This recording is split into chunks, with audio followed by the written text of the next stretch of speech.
सी, जहां भक्ति होती है, भक्ति बहुत इमोशनल है, तो इमोशंस के साथ नॉलेज को और फिर रिनाउंसिएशन को बैलेंस करना बड़ा कठिन होता है। ध्यान से समझिएगा, जहां भावना सुदृढ़ है वहां आदमी वैसे ही दिमाग नहीं लगाता, भाई छोड़ो कोई बात नहीं, भावना बड़ी पक्की है तो क्या बुद्धि की आवश्यकता है। पर जहां भावना की सुदृढ़ता है, एक परफेक्ट बैलेंस यही आता है जहां बिल्कुल क्लैरिटी ऑफ थॉट्स हो, सिंसियरिटी ऑफ एक्शन हो और प्योरिटी ऑफ हार्ट हो। प्योरिटी ऑफ हार्ट से बड़ा वैराग्य दूसरा नहीं हो सकता। आप खूब बढ़िया, अरे साधु का वेश धरने में तो 70 रुपया भी खर्च नहीं होता, पर साधु बनना हो तो शायद 70 जन्म भी छोटे पड़ सकते हैं।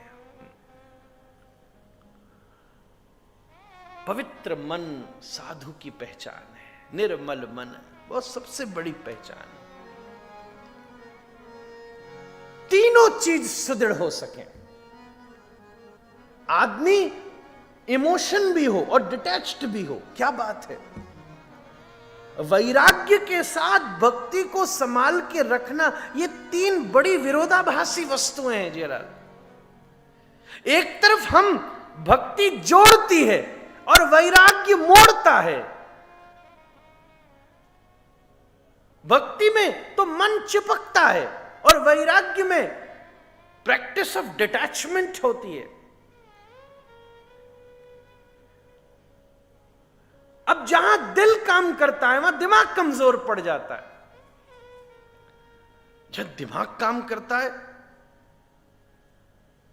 दोनों की अपनी अपनी युद्ध है, द्वंद है भाई, अपना अपना विचार है। तीनों की व्यवस्था,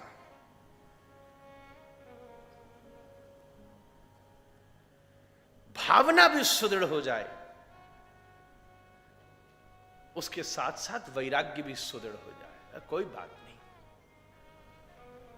इमोशनली एक्सेस होते हुए इंटेलेक्चुअली आदमी वीक होता है, इंटेलेक्चुअली प्रैक्टिकल होते हुए फिर इमोशन लेस हो जाता है कि नहीं।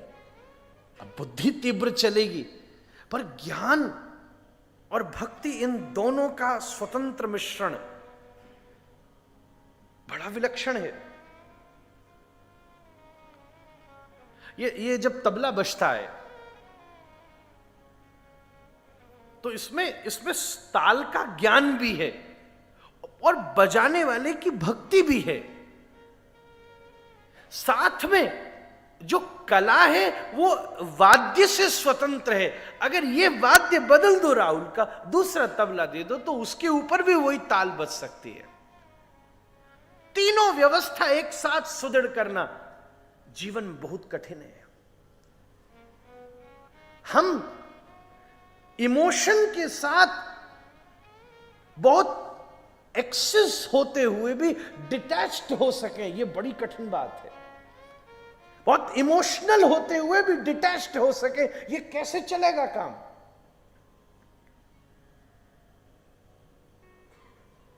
और फिर इन दोनों के साथ इंटेलेक्चुअली भी बहुत स्ट्रांग हो सके, ये और तीसरी अपॉर्चुनिटी है और तीसरा अचीवमेंट है। I am sorry, Narad ji यही देख रहे हैं कि जहां भावना सुदृढ़ है वहां ज्ञान और वैराग्य शिथिल है। ऐसा कोई साधन किया जाए जहां आप इंटेलेक्चुअली भी स्ट्रांग रहें, आप इमोशनली भी इन्वॉल्व्ड रहें और उसके साथ साथ डिटैच्ड भी रहें, रिनाउंस्ड भी रहें।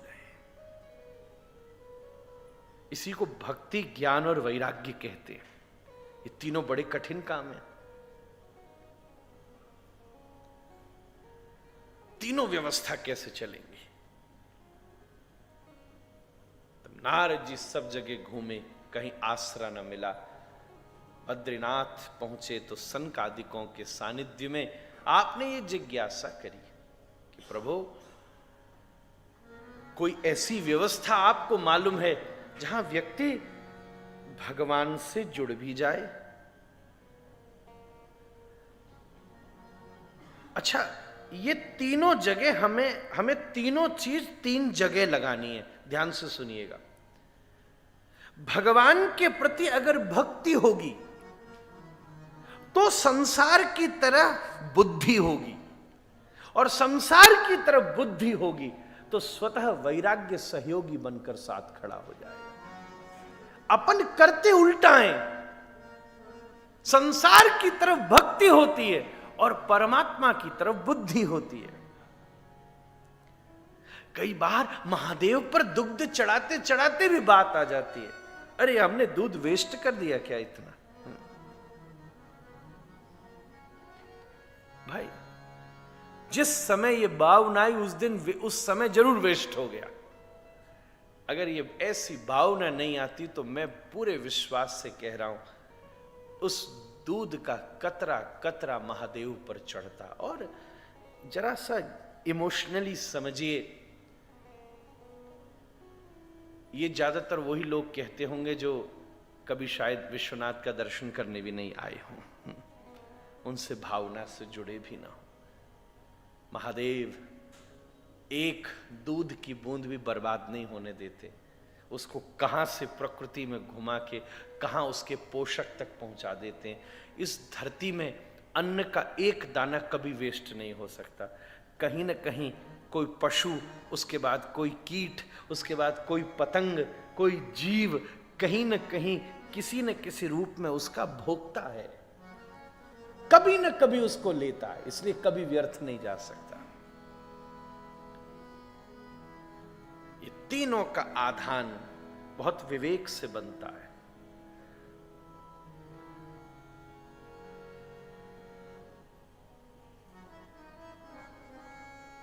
तब सनकादिकों ने कहा,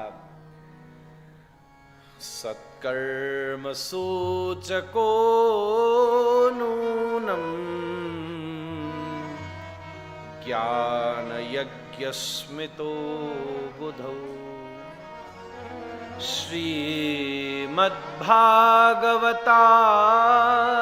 श्रीमद्भागवतालाप सतु गीत शुकादिभी।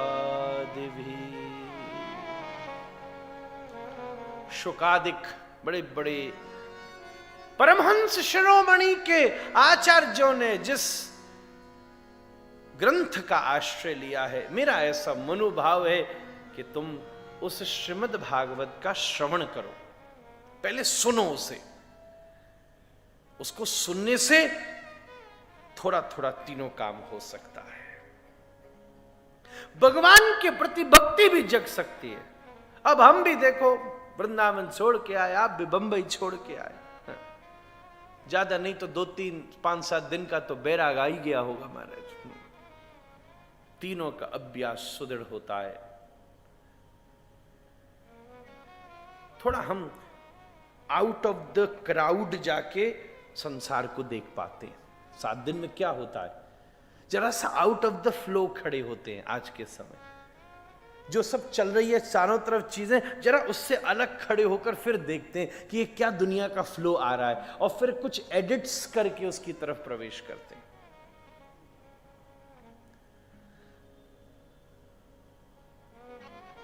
सुनते ही नारद जी प्रसन्न हो गए।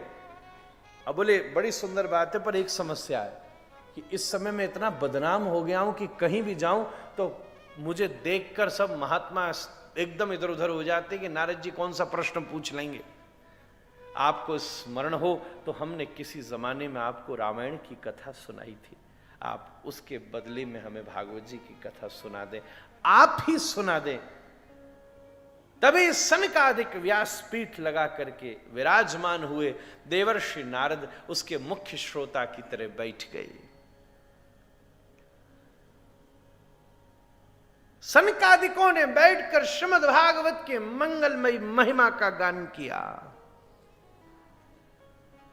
आजन्म मात्रमपि येन सठेन किंचित् चित्तम विधाय